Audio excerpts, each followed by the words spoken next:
Les explorations qui sont réalisées sont souvent stoppées parce qu'on ne trouve pas de problème organique et cette fatigue est souvent rangée c'est dans votre tête. Pourquoi je souhaite en parler également? Parce que sur un plan scientifique, toute fatigue correspond à une baisse d'énergie vitale et au plan cellulaire, il s'agit d'un défaut de production de l'énergie cellulaire qu'on appelle l'ATP. Lorsque cette crise énergétique va se prolonger, elle peut devenir le lit de maladies chroniques comme le cancer, comme je l'explique dans mon livre intitulé Cancer, maladie génétique ou crise énergétique cellulaire. Et comme le dit également, publié cette année, le docteur Casey Means dans son livre qui s'appelle Good Energy. C'est important donc de parler de cette fatigue et de la prendre en charge parce que ces facteurs étiologiques peuvent participer aux récidives. Et c'est vraiment un acte de prévention des cancers que de prendre en charge cette fatigue. Sandrine, je vous écoute. Oui, bonsoir, merci. Bonsoir, Sandrine. En fait, moi, j'ai eu un cancer, mais il y a 10 ans.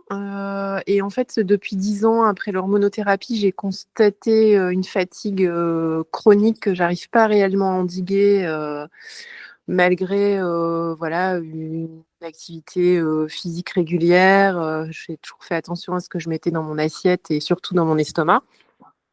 Et en fait, à chaque fois que j'évoque cette fatigue avec le médecin, en fait, il n'y a pas vraiment ni d'exploration, ni de solution, on va dire, proposée à ça. Et j'avoue qu'au bout de 10 ans, ça me fatigue, en fait. Enfin, j'aimerais bien retrouver un peu d'énergie.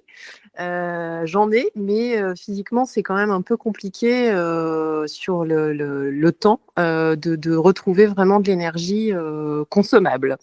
Donc, vous parliez d'analyse. Moi, j'en demande assez régulièrement, mais ça se résume aux analyses classiques qu'on a couramment aujourd'hui. Et donc, je me demandais comment on peut faire pour se faire constater ou non les carences que vous avez évoquées pendant l'exposé.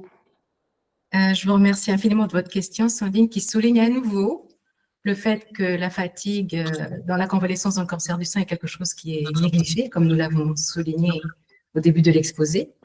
Et peut-être, je pense qu'il serait important que vous partagiez cette vidéo avec votre professionnel de santé, avec votre médecin, qui éventuellement peut se rapprocher de moi, il n'y a aucun souci, s'il souhaite échanger pour que votre situation puisse avancer, en fait, si vous n'avez jamais eu d'exploration approfondie.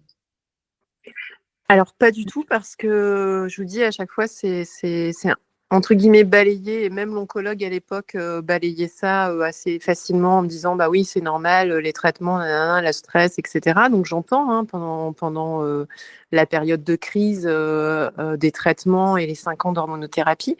Mais là, ça fait 5 ans que je suis sortie de tout et je trouve qu'il y a la ménopause, ok, mais ça fait quand même beaucoup il y a toujours quelque chose en fait. Et moi, j'ai juste envie de vivre en fait. Et ma belle-sœur qui a eu un cancer du sein triple négatif il y a 2 ans a été très bien accompagnée par un médecin sur toute la micronutrition. Enfin, je ne sais pas exactement dans quel détail, mais je sais qu'elle a été très, très accompagnée sur ce volet-là. Et très sincèrement, je trouve qu'elle a traversé ça avec beaucoup plus de facilité physique que moi, alors qu'elle a eu de la chimiothérapie très corsée, quoi, pas des petites doses.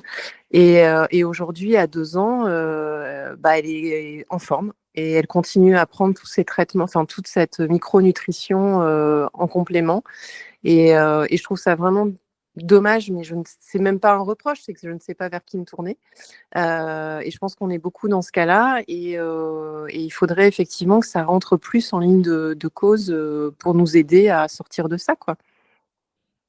Sandrine, je vous remercie pour votre témoignage. Je vous invite, dans la continuité de ce que nous faisons ce soir, à regarder le témoignage d'un patient qui est publié sur notre blog.